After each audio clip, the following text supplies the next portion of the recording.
Në sallën e koncertave të shkollës artistike Prenk Jakova, u zhvillua edicioni i 12 i festivalit lokal të këngës për fëmijë Akullore Fest, një aktivitet që tashmë është kthyer në traditë për qytetin. Publiku i pranishëm ndoqi me interes 14 këngët konkurruese, të interpretuara nga fëmijët dhe të shoqëruara nga kori, duke krijuar një atmosferë festive dhe plot emocione. Drejtori organizativ, Anton Kaftalli, vlerësoi rëndësinë e këtij aktiviteti në pasurimin e fondit muzikor të Shkodrës, duke theksuar se Akullore Fest shërben si një platformë e rëndësishme për zhvillimin dhe promovimin e krijimtarisë së muzikantëve të rinj. Jo ky, po asnjë festival nuk i bën dëm qytetit, po i bën shumë mirë. Ky festival në 12 vite ka asja rreth 160 këngë.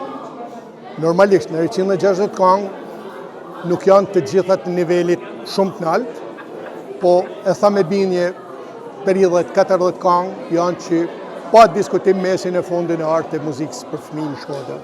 Edicionin 12 e banit veçantë pjesëmarrja e autorëve të rinj.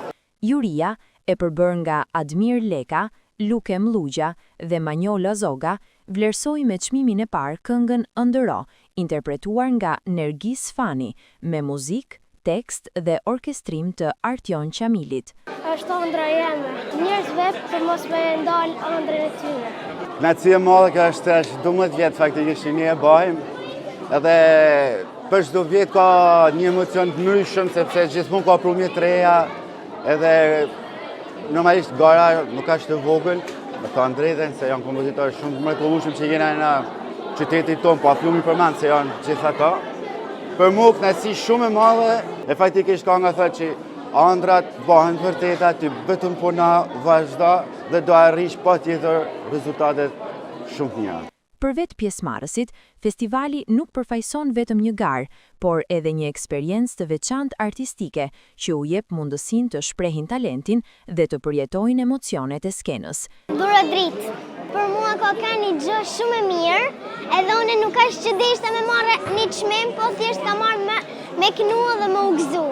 Akullore Fest vijon të kontribuojë në ruajtjen dhe zhvillimin e traditës muzikore të qytetit dhe në zbulimin e talenteve të reja.